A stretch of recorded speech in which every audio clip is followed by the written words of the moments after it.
Dakal me Bulaga ka ring Fernandino ang pong Anghelenyo niyang may hack la ring social media pages na ring City Information Office ng San Fernando ang pong Angeles na milabas na banwa. Agpaki Department of Information and Communication Technology o DICT, aliwa mo yung San Fernando ang pong Angeles ng may biktima king hacking. Paliwanag na ng Director ng DICT Region 3 ay Antonio Edward Padre, may ayaliwala klase ring hackers.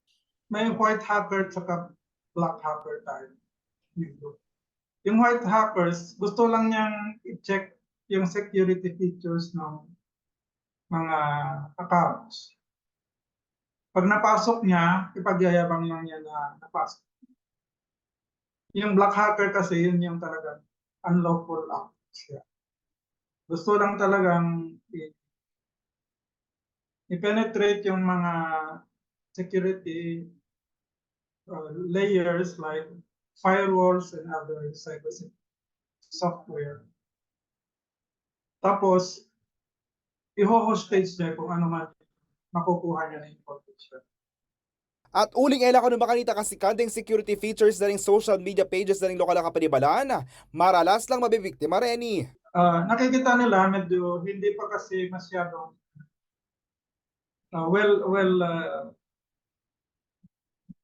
secured ang mga ginagamit na accounts ng local government, social media accounts. Yun yung nakikita ng DICT na issue na kung bakit may mga prevalent yung mga nahahack na social media accounts from the local governments. Not only local governments, even individuals. Yung personal accounts, maraming mga issues. Ang problema, nagiging high-tech na rin yung mga hackers. So as we are moving to more expansive systems, ganon din sila. The hackers are trying to outdo the technology. So ito yung kailangan na matutukan ng DICT. Mimiyan naman tips in Director Padre karing LGU nung makananuro ay iwasan ng pamamiktima na ring hackers. Kailangan na may administrator at saka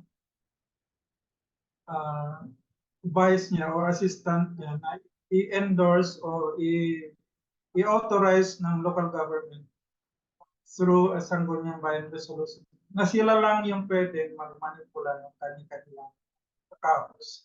Kasi kung marami, dadami na issue na kung sino yung nakukompromise. At least kung dadalawa lang authorized or tatlo, medyo mas madaling igawa ng investigation.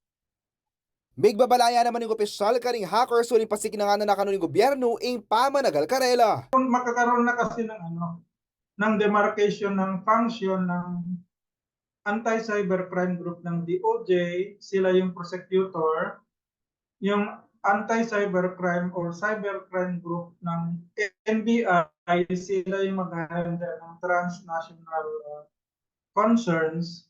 Yung anti-cybercrime group ng Philippine National Police, sila naman sa domestic.